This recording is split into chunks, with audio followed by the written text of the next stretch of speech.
Channel में विज्ञापन व न्यूज हेतु संपर्क करें। राष्ट्रवादी कांग्रेस पार्टी के यूपी प्रभारी नसीम सिद्दीकी ने प्रदेश कार्यालय दारुल सफा लखनऊ में प्रदेश पदाधिकारी की विशेष बैठक बुलाई। बैठक का मुख्य उद्देश्य लोकसभा चुनाव 2024 पर चर्चा और रणनीतियां बनाई गई। राष्ट्रवादी कांग्रेस पार्टी के प्रदेश अध्यक्ष धनंजय शर्मा ने प्रदेश पदाधिकारी को संबोधित करते हुए कहा कि विधानसभा के हर बूथों को मजबूत करें। प्रदेश कार्यालय एनसीपी कार्यालय में आज एक बैठक हुई है, किन उद्देश्यों को लेकर बैठक हो रही है? संगठन पर चर्चा हुई, देश की राजनीतिक परिस्थितियों पर चर्चा हुई, संगठन को मजबूत करने के लिए क्या कदम उठाए जाए। हमने लोकसभा 2-3 महीने के बाद देश में लोकसभा के चुनाव में इन सभी राजनीतिक विषयों पर चर्चा हुई और संगठन को आगे मजबूत किया जाए। धनंजय शर्मा जी हमारे नए प्रदेश अध्यक्ष हुए हैं, तो संगठन किन विषयों पर अधिक बल देने की आवश्यकता है उनके साथ चर्चा हुई और मुझे उम्मीद है कि आगे 4-5 महीनों में अलग अलग जो कमिश्नरेट हैं उसमें बैठकें होंगी, प्रदेश पदाधिकारियों की नियुक्तियाँ होंगी और जनता के हित के जो मुद्दे हैं, किसानों के, मजदूरों को, युवाओं के, छात्रों के, महिलाओं को, देश में अराजकता की स्थिति है। BHU ऐसे इतने बड़े संस्थान में बलात्कार होता है, देश में लॉ एंड ऑर्डर नहीं रह गया है, महंगाई चरम पे है, गैस के सिलेंडर के भाव 3 गुना हो गए हैं, पेट्रोल 2 गुना हो गए हैं, सरकारी कंपनियां बिक रही हैं और मोदी जी इस देश में सिर्फ धर्म की राजनीति कर रहे हैं। धर्म की राजनीति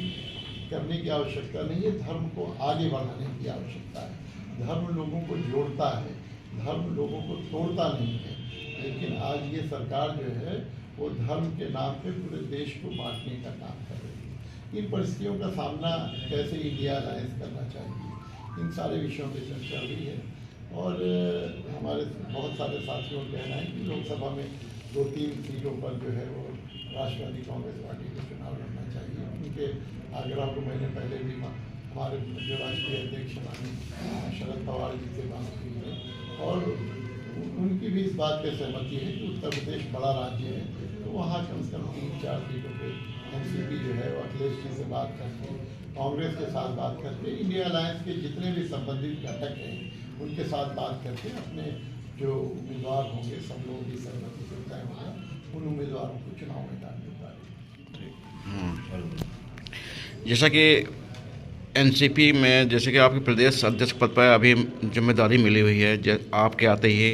पार्टी में तेज़ी आई हुई है। 2024 का जो चुनाव आने वाला किस नज़र देख रहे हैं आप? हम लोग देख रहे हैं कि इस बार उत्तर प्रदेश में इंडिया गठबंधन में राष्ट्रवादी कांग्रेस पार्टी को जो सीटें मिलेंगी तो हम लोग चाहते हैं कि वो सीटें जीती जाएं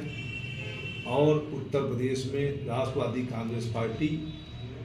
2027 के जो आने वाले विधानसभा में भी बहुत मजबूती से काम कर रही है और जो मजलूम किसान नौजवान की जो आवाज़ है, महिलाओं की जो आवाज़ है और संविधान बचाओ देश बचाओ इस समय सबसे बड़ा मुद्दा है, महिला सुरक्षा सबसे बड़ा मुद्दा है देश का, इसलिए हम लोग उस पर काम कर रहे हैं और बेरोजगारी और नौजवानों के साथ जिस तरीके से ठगी कर रही है उत्तर प्रदेश सरकार, उसको लेकर किसानों के साथ इसको लेकर हम लोग आगे बढ़ रहे हैं। जी, कार्यकर्ताओं के लिए जो पार्टी से जुड़े लोग हैं पदाधिकारी, उनके लिए क्या कहेंगे आप? पार्टी के कार्यकर्ताओं से यही कहेंगे कि अब नई ऊर्जा के साथ आप मैदान में आवें और जो मजलूम किसान नौजवान हैं उनकी लड़ाई आप अपने स्तर पर आके लड़ें, जिससे कि देश में मतलब उत्तर प्रदेश में किसानों और नौजवानों में राष्ट्रवादी कांग्रेस पार्टी का विश्वास बन सके, क्योंकि जो हमारे राष्ट्रीय अध्यक्ष हैं शरद पवार जी, हमारे प्रभारी हैं नसीम भाई, ये लोग हमेशा नौजवानों किसानों नौजवानों की लड़ाई लड़ते रहे हैं और इसीलिए आज किसानों का जो सबसे बड़े नेता हैं वो पूरे देश के शरद पवार जी हैं, जिन्होंने 2 बार अपने रहते हुए कृषि मंत्री रहते हुए जितना किसानों का मुआवजा और खर्चा माफ किया है, उतना बड़ा कभी भी आज तक आज़ादी के बाद कभी भी नहीं हुआ।